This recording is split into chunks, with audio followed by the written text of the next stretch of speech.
We have a blockbuster trade to talk about today. I know I'm really late on this. I apologize for that. I was about a quarter of a way into a couple of an hour drive to go pick up a new kitten when the news of this trade broke. If anyone wants to see the new kitten, I posted a couple pictures on my Twitter. The link to my Twitter is down below in the description. It's just at @ONyquist. She is a girl. I haven't decided on a name just yet, so if you guys want to help out with name suggestions, feel free. Well, let's break down this trade though. The full details of this massive three-team deal. The Pittsburgh Penguins acquired defenseman Erik Karlsson along with San Jose's 2026 third-round draft pick, prospect Dylan Hamiluk, who was a second-round draft pick by the Sharks in 2019, and forward Rem Pitlick. The Montreal Canadiens acquired defenseman Jeff Petrie, so Petrie goes back to Montreal, goaltender Casey DeSmith, prospect Nathan Leger, who was a third-rounder by the Penguins in 2019, and Pittsburgh's 2025 second-round draft pick. The San Jose Sharks acquire Pittsburgh's 2024 first-round pick, Mikael Granlund, Mike Hoffman, and Jan Rutta. Obviously, there's a ton of moving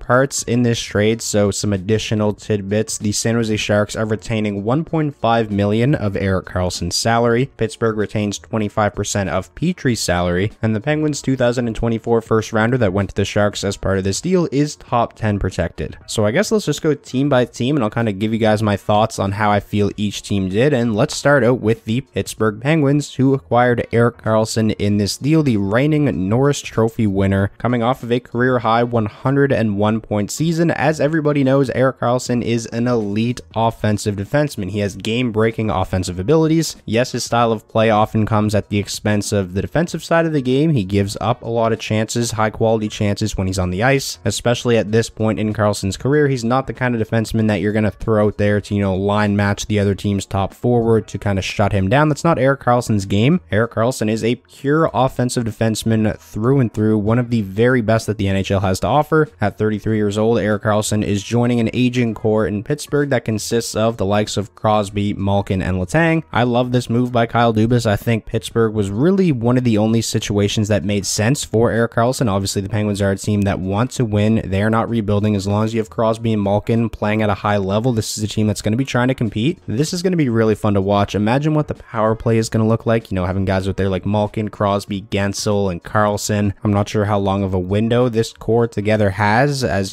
being a legit threat in the Eastern Conference, but at least for the next 1 or 2 years, this is going to be a dangerous team. I feel like Penguins fans should be really excited about this. I can't believe an Erik Karlsson trade actually happened.